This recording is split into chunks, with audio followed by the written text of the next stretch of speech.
મિત્રો તો અભિષેકભાઈ હોમવર્ક કરે છે. જો શું લખો છો અભિષેકભાઈ? હે બારકશ્રી લખે છે.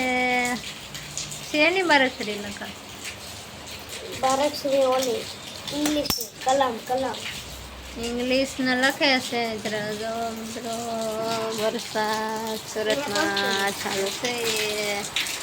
પેલા જેવી પરિસ્થિતિ થવાની છે.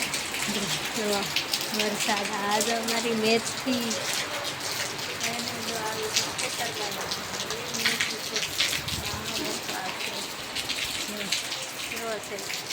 મને બહાર જવું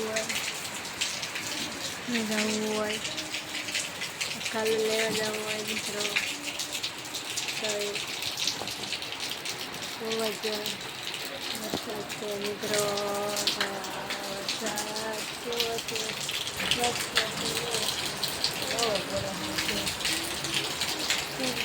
વરસાદમાં જવાનું ત્યાં નથી આવતી. અભિષેકભાઈ લેસન કરે છે. જો બોલો અભિષેકભાઈ બોલે છે કાકા. મિત્રો એક વસ્તુ બતાવો તમને. ઓલો રામનવમી વિડીયો બનાવો છો એ 1 લાખમાં તો વધારે થઈ ગયો ને મેં કેટલા તો એમાં લખેલા છે. જો આખી ચોપડી છે ને કલમ ઇંગ્લિશમાં છે ને લખવાની છે. તા લગી આવડે ને તા લગી લાવીને ચોપડી આપણે ભરવાની છે. આ રામ લખેલું છે ને એ તો 1 લાખથી ને વધારે છે. હા